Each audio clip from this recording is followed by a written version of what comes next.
Wenabozho, Dominic Beaudry.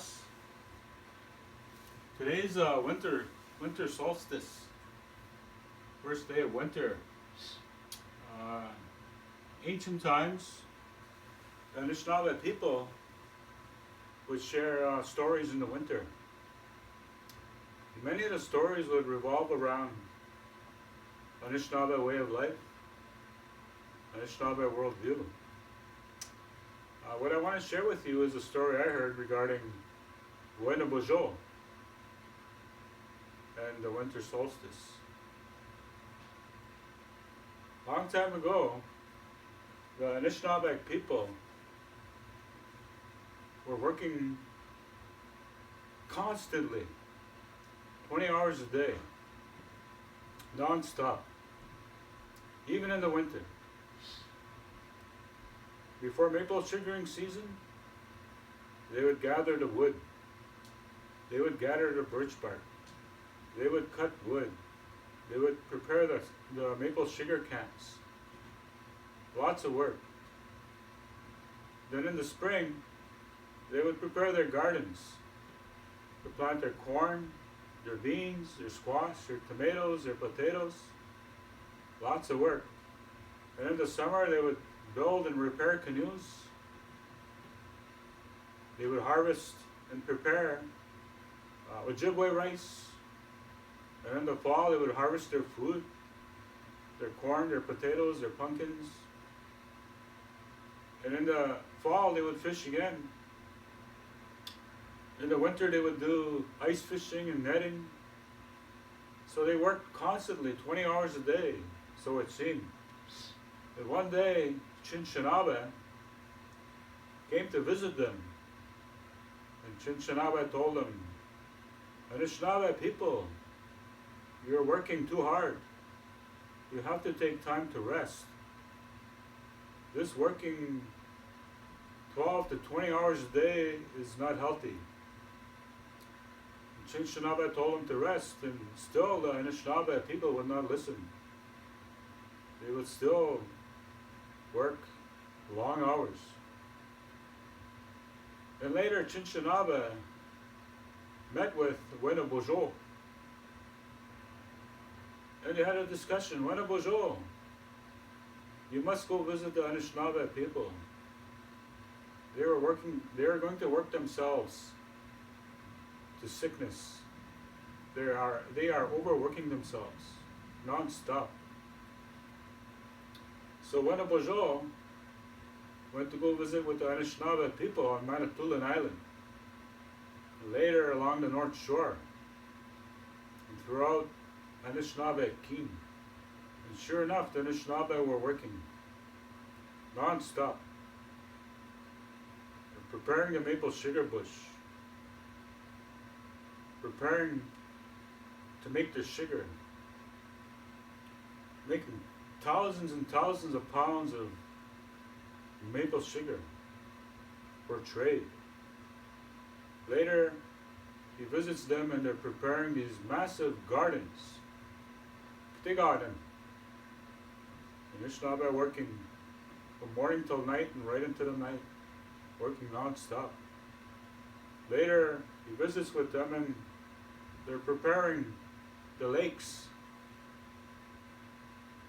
to harvest and to seed for Ojibwe rice. Later, they're fixing their canoes, working non-stop. And in the fall, they're going to their fishery. Again, working non-stop. And Nanabush told them, listen, Anishinaabe people, you have to slow down, you have to rest. And Anishinaabe still did not listen to Wenabozho. Wenabozho went back and met with the elder Chinchanabe. And Chinchanabe said, I told you, Wenabozho, you are the great teacher. You go back to the Anishinaabe people and you give them a lesson. You change things for them. So Wenabozho went back to the Anishinaabe people. And again, he Iki Kamana Anishinaabe, Wigwajman, Name Gachi Giganaki. Zinzio.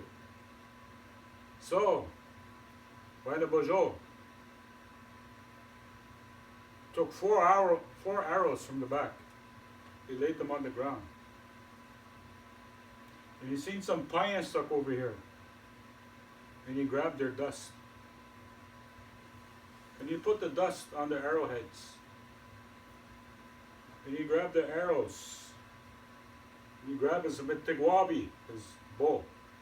And he shot one arrow into the sky towards the sun. He grabbed the second arrow. Again, he shot the arrow into the sky towards the sun. And the sun began to dim. He took a third arrow, shot it into the sky.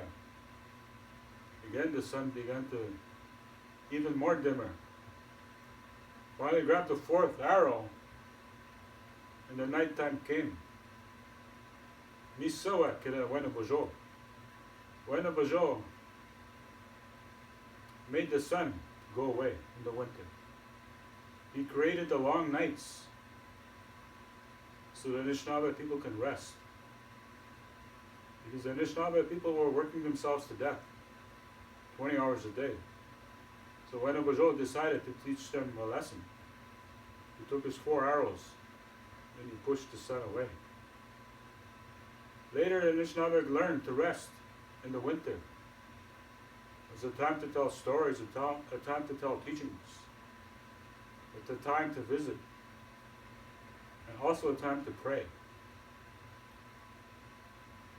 Pray that everything in our lives becomes better. Pray that all our families are healthy. And we pray that sickness goes away. So with that, Wenabozho taught the Bemadzajik, the Anishinaabe people, that there's a time for rest and a time for work. And if we don't rest, as Anishinaabe people, we will get sick. Today there's a sickness among us. Great sickness. Maybe it's a time now to reflect on our lives. It's a time to rest. We can't constantly be moving. It's a time to stay put and enjoy our immediate families and to be thankful for the lives we have. Miso ageni get what tama bangi chance. Ma bo Wenabozho rabishikino mo Anishinaabe. We nege we months in it. One pia Anishinaabe king. That's the story I would like to share with you regarding Wenabozho, Chinchinabe, and the Anishinaabe people. My name is Dominic Beaudry. I'm Odawa Anishinaabe. Chimigwech for listening. Vama P. Vama P minwa. Tuwa minim. Noha.